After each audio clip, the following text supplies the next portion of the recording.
Hi everyone, I'm Emma, and as you can see, I'm in my van today. I'm on a road trip. We're about Worcester on the M5 heading south. We're going to talk just for 5 or 10 minutes about barking, how to understand it, the different types of barking, and what you can do, because depending on the type of barking that you're working with, you're going to do different things to help manage it. So the first thing to say is that you need to understand your dog's barking in the context of everything else that's going on for your dog at that time, and most importantly, their body language. So what they're actually doing, and really what's happening just before as well as just after the barking episode. So if a dog is jumping up and down on all four paws and barking wildly, you'd understand that quite differently if their owner's standing there with a ball and they're about to throw it, versus if that dog has been shut in a house for 8 hours and left unattended without food, water, and access to the garden. So you do have to look at the context, as well as the dog's body language. So let's talk about some specific types of barking. And probably the easiest one that you're most familiar with would be your dog tipping their head back and calling out, howling, stereotypical kind of a wolf howling at the moon kind of call out. And that is typically calling out to someone in the dog's family who's not there. So in terms of how you understand that, again, if the dog's been left alone for a really long period, it might form part of a significant separation anxiety issue. But if it's just a young dog and you just popped out to the garage, the dog's calling out, "Hello, you've left me here," and just wanting to check where you are and whether they can get you back. So that's a call out. The other one that you probably will be most familiar with is if your dog is overexcited, over-aroused, and that can tip into fear arousal and anxiety arousal. And then what you tend to get is a whole burst of barks, go woof, woof, woof, woof, woof, woof, woof, woof, woof, woof, woof, woof. And often, in terms of the dog's body language, you might have the dog charging forward, charging away. There'd be a lot of energy and emotion in that barking. So I'm trying to think when I see that. So Lawrence the Labrador, he's quite a vocal young man. At some point in the past, he's learned that getting out of my car is a wildly exciting thing. So I absolutely don't get it in the van, never had it. But in the car, I suspect when he was young, it was associated with times of great excitement. So he has a kind of an emotional pattern match, and you get a stream of overexcited barks just as I put the handbrake on. And then, you know, I have to sit a while and wait for it all to calm before I do then let him out the car. So that's your call out, your over arousal. You might sometimes get an alert bark. An alert bark is quite different. It often is a direct communication with you, and it's a single woof. So it might be, "Woof, I hear the postman. Woof, you seem to have left me in a room and I don't want to be here." You might get the occasional woof woof, but what there is quite long pauses between the barks, and they're waiting for you to respond. With that kind of bark, it can sometimes be really helpful to say to your dog, "Did you hear the postman?" and give them a treat. So if they're calling out and saying, "Look, I heard that," or "Something's about to happen," you can say, "Yes, it is," and just acknowledge it, so that they don't tip over into more of a frustrated, "Oh my God, did you not hear that?" where they up the ante and it becomes over aroused. So the final type of barking would be the nemesis of some dog owners, is the learned bark.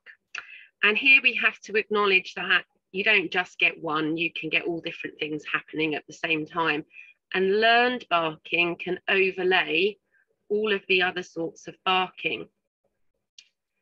Learned barking tends to happen because owners, almost biologically, we're hardwired to respond as if our dogs are children. And so what tends to happen if they suddenly bark and we startle, we'll say, oh, Fluffy, shush, stop barking. And what happens is, well, the dog doesn't understand Fluffy, shush, stop barking. The dog made a sound, you made a sound back. And that can become a pattern. The dog barks and you make a sound. The dog barks and you react.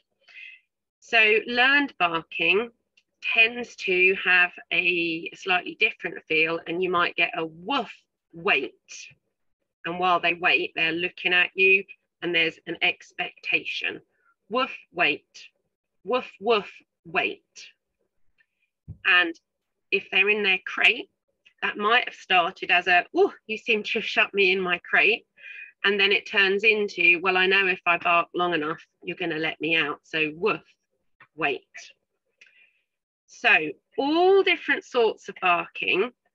And barking is an issue because from the dog's perspective, it means something. The dog is communicating with you, so you shouldn't ignore it. Now, I'm not saying you should automatically react to it, but you should definitely take note of what is going on. So if you have a barking issue, and some dogs are far more vocal than other dogs by artificial selection, by breeding. Terriers, for instance, alert bark to let people know where they are very readily indeed. What you can do is, first of all, take some notes as to what happens when and why.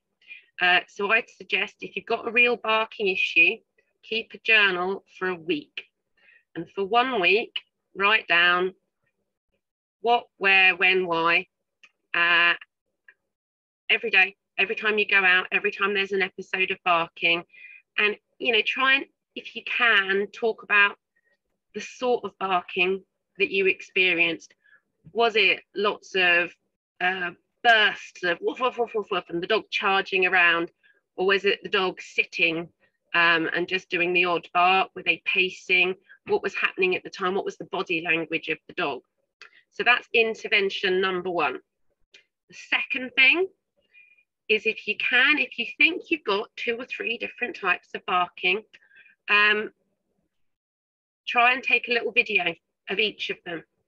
Take them really short. If you can take a video of the dog having an episode of barking, then what you might want to do is watch it back at least a quarter, if not 1/8 normal speed, because that might tell you a little bit about other things the dog is doing, other body language they're showing you. So when you've got some videos and a journal, it might be blindingly obvious what is going on. So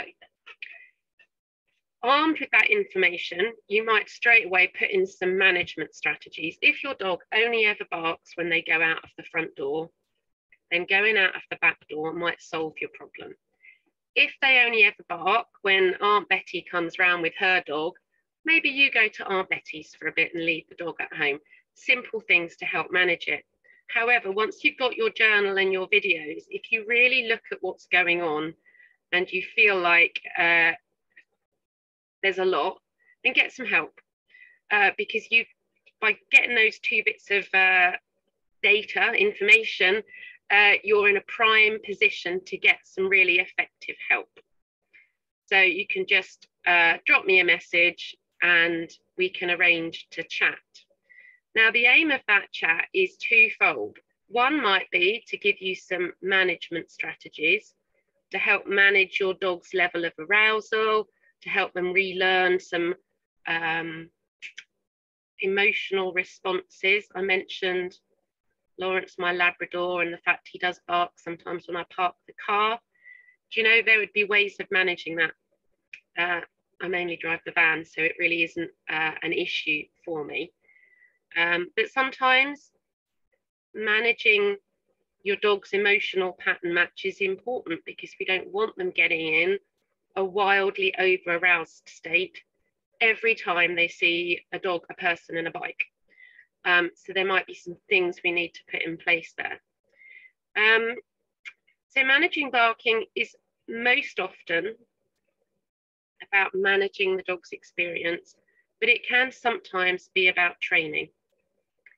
So if you get a little bit of help, it's not that difficult to train a dog to bark on cue, bark on command.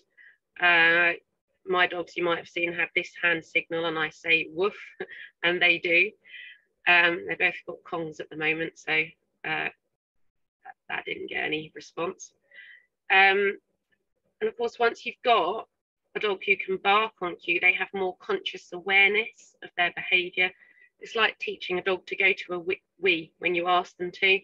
And with barking, you can also then teach them quiet. And that can be helpful if you're dealing with a learned or attention barking problem. So any questions, please feel free to post them in the comments. If you've watched this back in the group, please hashtag replay so that I know that it's been watched. And if there's any questions, I will answer them in the comments. Take care. Bye.